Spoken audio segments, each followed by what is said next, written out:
नमस्कार दोस्तों, स्वागत है आपका अपना ही यूट्यूब चैनल टुडे एग्जाम पर। दोस्तों जैसा कि आज है आपका 27 जुलाई 2023 और आज जो है सीजीएल का एग्जाम था, है ना। फर्स्ट शिफ्ट की एग्जाम समाप्त हो गई है। फर्स्ट शिफ्ट के एग्जाम में जीके और इंग्लिश के सेक्शन से जो भी प्रश्न पूछे गए सभी प्रश्नों को लेकर के आ गया हूँ। दोस्तों जैसा कि आप जानते हैं मैं आपको एक्स्ट्रा फैक्ट के साथ पढ़ाता हूँ ताकि आप आने वाले कोई भी एग्जाम में जो है एक अच्छा स्कोर कर सकिए। चलिए दोस्तों शुरू करते हैं आज का ये वीडियो। अगर आप आने वाले समय में सीएचएसएल का एग्जाम देने वाले हैं तो अगर आप मुझे फॉलो कर रहे हैं तो इसका फायदा आपको सीएचएसएल के एग्जाम में भी देखने को मिलेगी। देख लीजिए कौन कौन सा प्रश्न पूछा गया था और मैं यूं कहूं कि जितने प्रश्न मुझे प्राप्त हुए लगभग 21 प्रश्न प्राप्त हुए हैं, इसमें से मैं 13 से 14 क्वेश्चन आपको जरूर बताया हूं। चलिए देखिए कौन कौन से प्रश्न पूछे गए थे। एक प्रश्न पूछे गए थे, जगन्नाथ रथ यात्रा किस राज्य से संबंधित है। भाई जगन्नाथ रथ यात्रा जो है ओडिशा से संबंधित है। मैंने आपको यात्रा के रिलेशन में 4 को 5 को क्वेश्चन बताया हूं। सबसे पहले खाली यात्रा कहेगा, खाली यात्रा, यात्रा कहेगा खाली तो आपका पश्चिम बंगाल आंसर करके आना है ना। जगन्नाथ रथ यात्रा कहेगा तो उड़ीसा आंसर करके आना है। धनु यात्रा कहेगा तो भी उड़ीसा यात्रा आंसर करके आना है। इसके अलावा मेदराम यात्रा कहेगा तो आपका तेलंगाना आंसर करके आना है। तो इतनी जो है यात्रा वाला क्वेश्चन आपके एग्जाम में आते हैं, ध्यान रखेंगे। इनके अलावा उड़ीसा के जो कुछ प्रमुख और त्योहार है जैसे भगवान जगन्नाथ यात्रा तो एक क्वेश्चन ही है, धनु यात्रा त्योहार है, नवकलेश्वर महोत्सव है और नौखाई त्योहार है। ये सभी के सभी उड़ीसा राज्य में सेलिब्रेट किया जाता है। इसके अलावा रजो महोत्सव या फिर रजो पर्व का आयोजन भी उड़ीसा में होती है, तो इसे भी आपको ध्यान रखना है। इनके अलावा उड़ीसा की प्रमुख जो नृत्य हैं इनमें गोटीपुआ है, ओडिसी जो क्लासिकल डांस है, छऊ है, छऊ 3 जगह होता है, पश्चिम बंगाल में भी होता है और आपका झारखंड में भी होता है उड़ीसा के साथ साथ। एक घुमुरा है, देखिए खाली घूमर रहेगा तो राजस्थान है और घुमुरा रहेगा देखिए जैसे लिखा हुआ है तो आपको उड़ीसा टिक करके आना है ना। इनके अलावा प्रमुख आकर्षण क्या है उड़ीसा का, तो जगन्नाथ मंदिर है, चिल्का झील है जो खारे पानी का इंडिया में सबसे बड़ा झील है। खारे पानी का सबसे बड़ा झील कौन सा है, चिल्का झील है। इनके अलावा गहीर माथा कछुआ अभयारण्य है, गोल्डन बीच है, गोल्डन बीच को ब्लू फ्लैग प्राप्त है, ये भी ध्यान रखेंगे। ब्लू फ्लैग क्या होता है मैं ये आपको बता चुका हूं, है ना। अभी अभी कुछ ही दिन पहले खिदमत और ठुंडी बीच को जो है ब्लू फ्लैग प्राप्त हुआ था। ब्लू फ्लैग कहने का मतलब है ऐसी समुद्री बीच, ऐसा बीच जो पर्यावरण के दृष्टिकोण से अनुकूल हो, ठीक है। तो ऐसे बीच को जो है ब्लू फ्लैग दे दिया जाता है, एक प्रकार के सर्टिफिकेट होते हैं। इसके अलावा महेंद्रगिरी की चोटी, देवमाली की चोटी, कोणार्क की सूर्य मंदिर, है ना, ये सभी के सभी आपके उड़ीसा राज्य में स्थित है। इसके अलावा उड़ीसा जो है बिहार से अलग हुआ, जैसा कि आप जानते हैं कि पहले बंगाल से बिहार अलग हुआ 1912 ईस्वी के दौरान। उसके बाद जो है 1936 में आपका बिहार से जो है उड़ीसा राज्य अलग हो गया है। इनके अलावा एक प्रश्न आपसे पूछा गया है कि T20 में एक बॉलर कितने ओवर बॉलिंग कर सकते हैं। याद है आपको जिस दिन ओडीआई पूछा गया था उसी दिन T20 वाला बताया था। तो भाई 4 ओवर, और ये कोई क्वेश्चन है ही नहीं, आप लोग तो क्रिकेट के ऐसे ही फैन है भाई, है ना। ओडीआई क्रिकेट में एक बॉलर अधिकतम कितने ओवर बॉलिंग कर सकते हैं, तो 10 ओवर। टेस्ट क्रिकेट में ये लिमिट अभी तक बनी नहीं है। टेस्ट क्रिकेट में एक दिन में अधिकतम कितने ओवर की खेला हो सकती है, तो 90 ओवर तक जो है एक ओवर में खेल हो सकती है। इसके अलावा भारत के लिहाज से थोड़ा सा आते हैं, तो भारत के लिहाज में सभी एक पारी के 10 विकेट जो टेस्ट क्रिकेट में चिपकाए हैं ये आपका कौन है, अनिल कुंबले साहब हैं। अनिल कुंबले साहब एक पारी के 10 विकेट ले लिए महाराज। इसके अलावा ये काम जो सबसे पहले कौन किए थे, तो ये काम जो है सबसे पहले जिम लेकर नामक आदमी जो है किया था, कि सबसे पहले 10 विकेट ले लिए थे एक पारी के। इनका नाम भी है लेकर और ले लिए पूरा विकेट, 10 विकेट। इसके अलावा जो थर्ड बॉलर बने ये आपका एजाज पटेल है, एजाज पटेल। ये कहाँ के हैं, न्यूजीलैंड के हैं। नाम से लग रहा होगा कि इंडियन है लेकिन न्यूजीलैंड के तरफ से खेलते हैं। इनके अलावा भारत के लिए प्रथम टेस्ट क्रिकेट में हैट्रिक कौन लिया था, तो हरभजन सिंह, अपना भज्जी।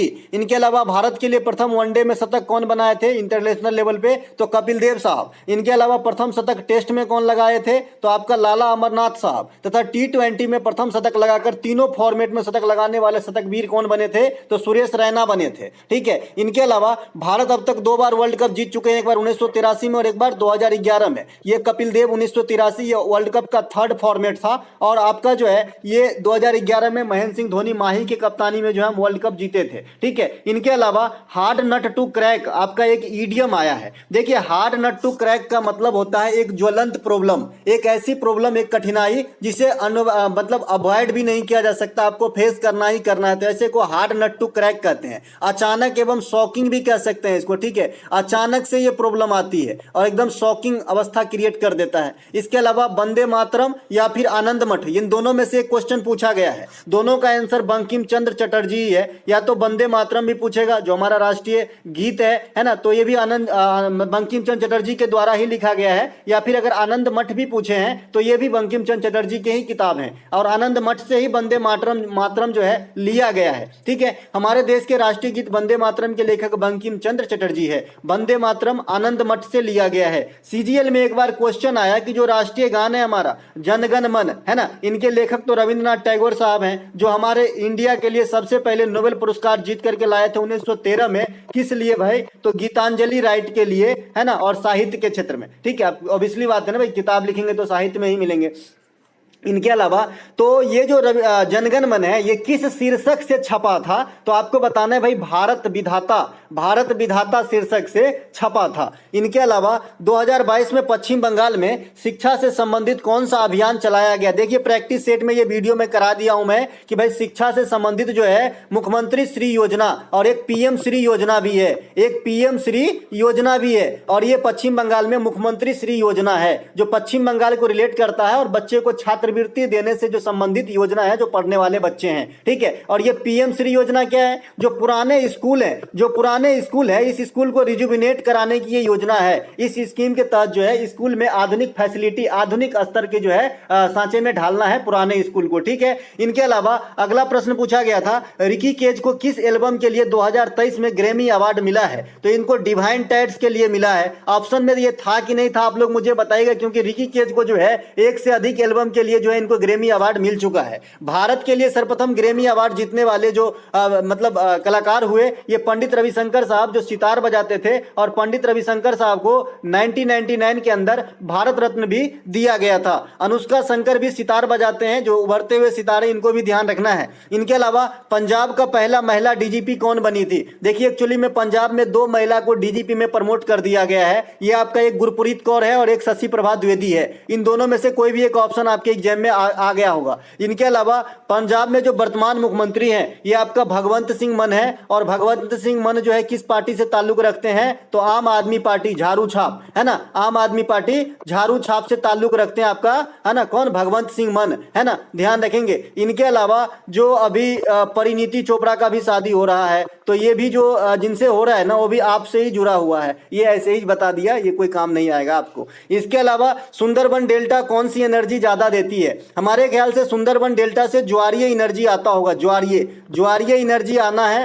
ना सुंदरबन डेल्टा से। अगर आप जो है मतलब नवीकरणीय और अनवीकरणीय में बात करेंगे तो नवीकरणीय ऊर्जा आपका आता है सुंदरबन डेल्टा से, क्योंकि ये जो है प्रकृति में बैलेंस्ड है ना, और जो चीज बैलेंस्ड है वो नवीकरणीय ऊर्जा प्रोड्यूस करेंगे, जो चीज बैलेंस्ड नहीं है वो अनवीकरणीय ऊर्जा आपको देते हैं। जैसे आपका कोयला तो सब दिन नहीं बन रहा है भाई, है ना, तो कोयला कैसा एनर्जी है? अनवीकरणीय एनर्जी है, यानी एक दिन ऐसा समय आएगा जब ये पूर्णतः समाप्त हो जाएगी। लेकिन कुछ नवीकरणीय ऊर्जा जैसे सूर्य का प्रकाश, हवा, ये सब नवीकरणीय ऊर्जा है। इसी प्रकार से सुंदरबन डेल्टा जो है हमें लगातार ऊर्जा प्रोवाइड करा रहा है, तो ये नवीकरणीय हो सकता है ऑप्शन में, या फिर ज्वारीय हो सकता है ऑप्शन में। सुंदरबन डेल्टा दुनिया की सबसे बड़ी डेल्टा है, ये मैंने आपको बता दिया है। डेल्टा क्या होता है? नदी के मुहाने पे जो अवसाद जमा होता है वही डेल्टा है भाई, है ना, देहाती लैंग्वेज में। बाद बाकी इनको पढ़ेंगे तो 5 लाइन में पढ़ेंगे, है ना। गंगा ब्रह्मपुत्र डेल्टा भी कहा जाता है सुंदरबन डेल्टा को, तो ये बात भी आपको ध्यान रखना है। इंडिया का कौन सा नदी है जो डेल्टा का निर्माण नहीं करता है? आप लोग मुझे कमेंट करेंगे,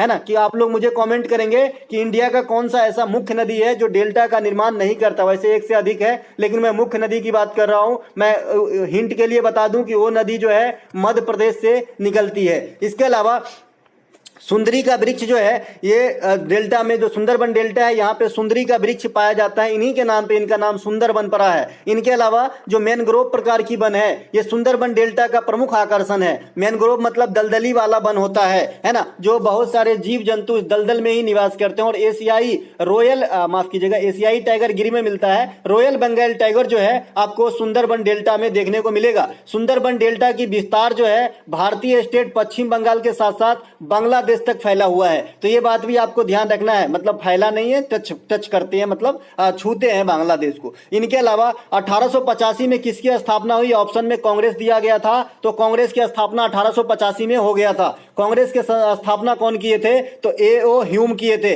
इसे हर्मिट ऑफ शिमला कहा जाता है, शिमला का संत कहा जाता है। ठीक है, भारतीय राष्ट्रीय कांग्रेस की स्थापना 85 में हो गया बात भाई। इसके अलावा भारतीय राष्ट्रीय कांग्रेस की प्रथम बैठक कहां हुई थी? मुंबई में। कहां पर? गोकुल दास तेजपाल संस्कृत विद्यालय के अंदर। अध्यक्ष कौन थे? WC बनर्जी, व्योमेश चंद्र बनर्जी। कुल कितने लोगों ने भाग लिया था? तो 72 प्रतिनिधि ने भाग लिया था। ठीक है, भारतीय राष्ट्रीय कांग्रेस के प्रथम मुस्लिम अध्यक्ष कौन थे? बदरुद्दीन तैयब जी। कहां पर किए थे अधिवेशन? मद्रास अधिवेशन। कौन सा एडिशन था?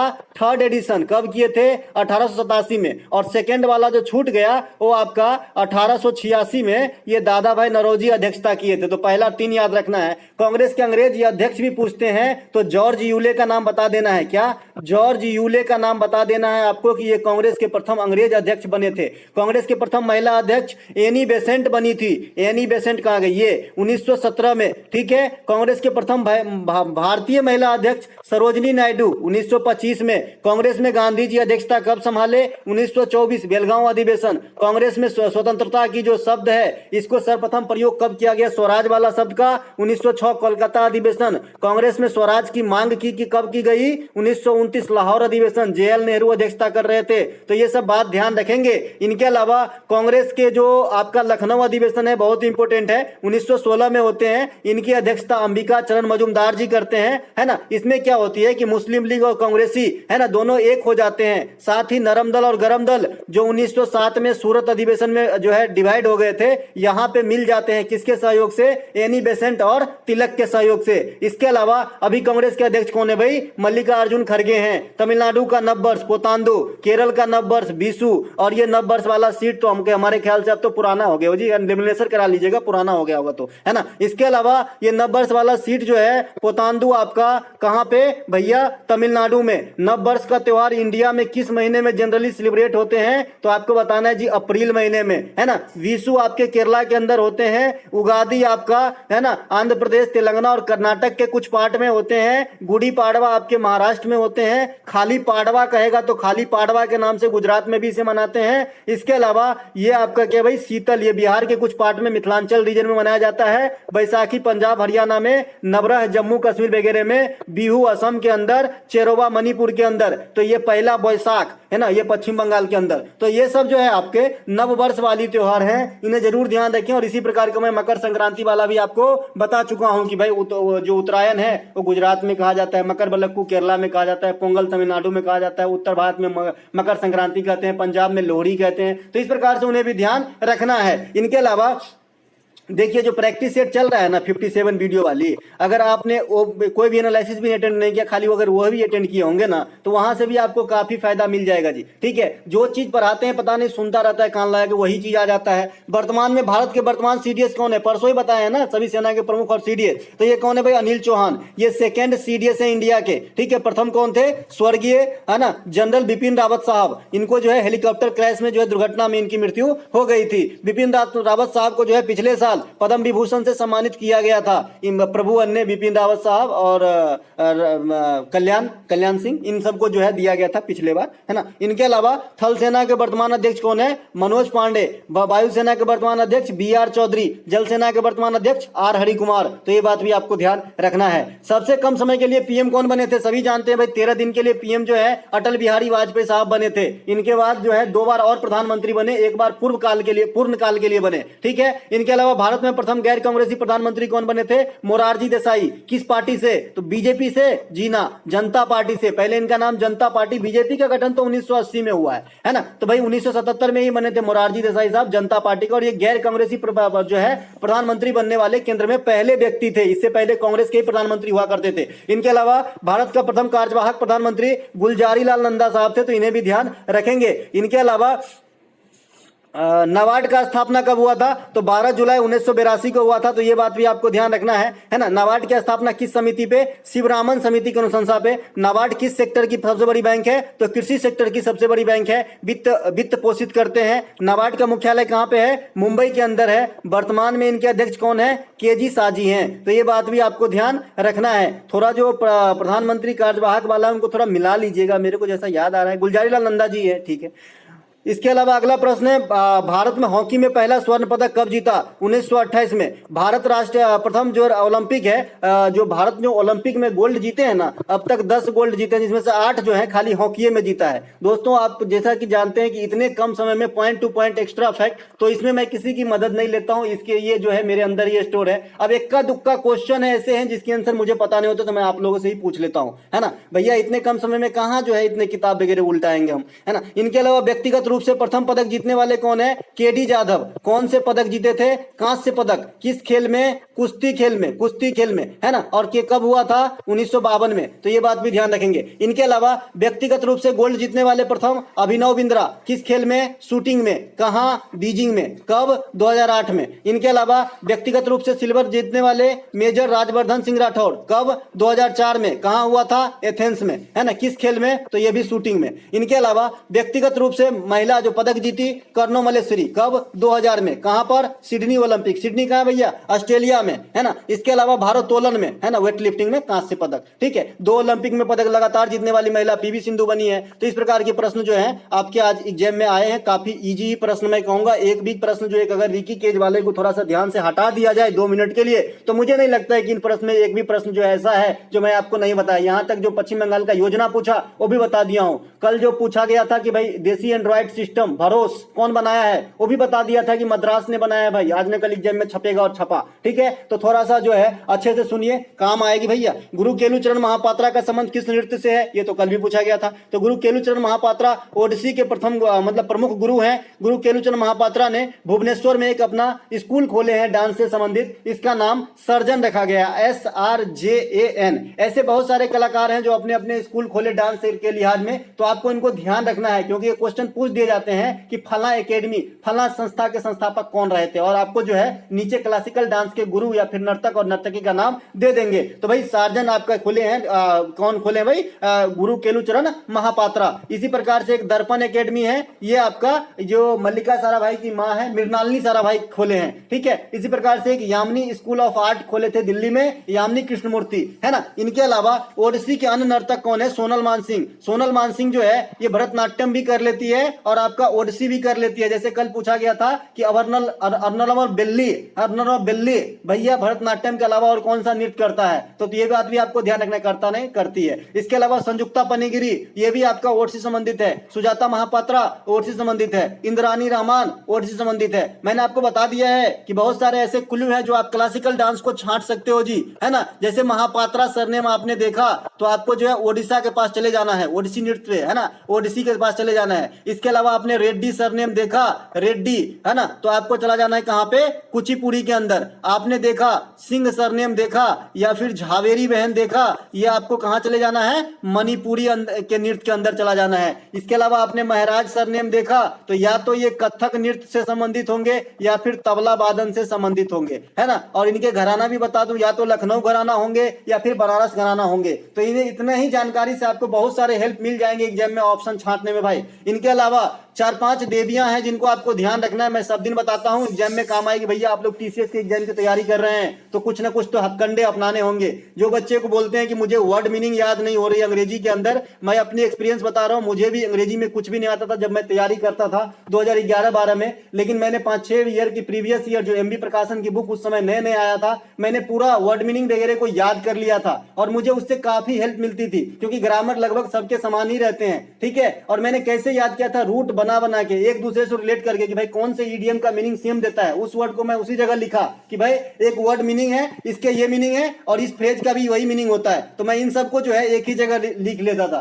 ताकि मुझे जो है इजी हो, और मैं किताब पे ही लिख लेता था। क्या करना है किताब से साफ रख के भाई, किताब को करो ना लाल पीला, काम आ जाएगी बाद में जब सफल हो जाओगे तो बहुत साफ साफ डायरी मिलेगा भाई, है ना। इसके अलावा जो आपका यहाँ पे मैं क्या बता रहा था, हाँ ये नृत्य का बता रहा था, ये 4-5 देवी देवता मतलब देवी से संबंधित जो नाम है जरूर ध्यान रखना है। सबसे पहले इस क्रम में सितारा देवी, ये कथक से संबंधित है। इसके अलावा हमारा बिंबावती देवी, बिंबावती देवी, चारू माथुर है ना, बिंबावती देवी, चारू माथुर या और कलावती देवी, ये जो है ये आपके कहाँ से संबंधित है, ये मणिपुरी से संबंधित है। इसके अलावा एक हमारा रुक्मिणी देवी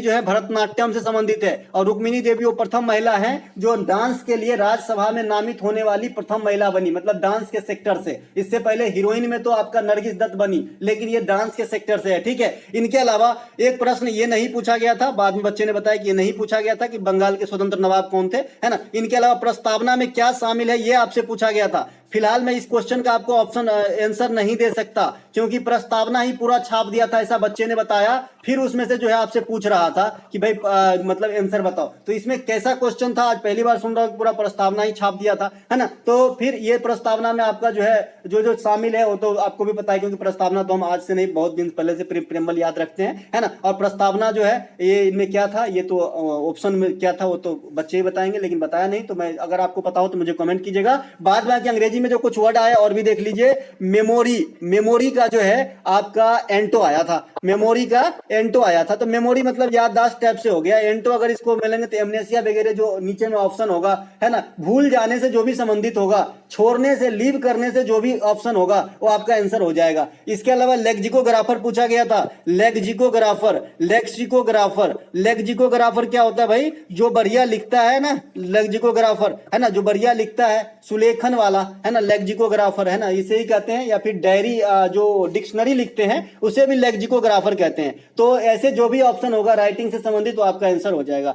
एक आपका ऑब्जेक्ट पूछा था, एब्जेक्ट पूछा था। एब्जेक्ट माने निंदनीय होता है, देखिए वो ऑब्जेक्ट होता है, ऑब्जेक्ट मतलब अलग चीज होता है, एक एब्जेक्ट होता है, एब्जेक्ट मतलब निंदनीय भी होता है ना। इसका अपोजिट पूछा था। एक कॉन्सील पूछा था, कॉन्सील मतलब हाइड करना होता है। इसका उल्टा पूछा था तो आपका अनवेल भी हो सकता है ना, डिस्क्लोज भी हो सकता है ना, ओपन भी हो सकता है। ये सब इसके आंसर हो सकते हैं। तो ये थे आज के फर्स्ट शिफ्ट में आए प्रश्नों के एनालिसिस। अगर आपको अच्छा लगता है तो अपने दोस्तों में शेयर करें। मिलेंगे अगले वीडियो में। पीडीएफ आपको हमारे टेलीग्राम चैनल पर निःशुल्क मिलेगा, और जो पेड पीडीएफ है वो उसी वीडियो जो प्रैक्टिस सेट चल रही है ना, जो मैं बता रहा हूं कि भाई 57 वीडियो आएंगे इस प्रकार के, जो मैंने टीसीएस पैटर्न पे रखा है। मैं किसी एग्जाम का नाम नहीं दिया हूं कि भाई ये एमटीएस के लिए, सीएचएसएल के लिए, सीजीएल के लिए, ये सभी एग्जाम के लिए जहां पे जीके जीएस पूछे जाते हैं। क्योंकि मैं इतना डेप्थ में आपको एक्स्ट्रा फैक्ट बताऊंगा पॉइंट टू पॉइंट, जो आपके एग्जाम में सीधे आएंगे जैसे अब तक आया है। और मैंने उसमें कुछ और एक्स्ट्रा फैक्ट लाकर आपको पढ़ाना है भाई। क्वेश्चन यकीन मानिए 3-3 घंटे लग जाते हैं मुझे क्वेश्चन देने में कि भाई कौन सा क्वेश्चन रखूं कि जो आपके एग्जाम में आए, ठीक है। तो उसकी अगर आपको पीडीएफ चाहिए तो उसी वीडियो को डिस्क्रिप्शन में लिंक दिया गया होता है, आप जैसे ही क्लिक करोगे आपको एक व्हाट्सएप पेज खुलेगा, व्हाट्सएप पे आपको मैसेज करना है, आपको जानकारी दे दी जाएगी। हम मिलेंगे अगले वीडियो में। जय हिंद।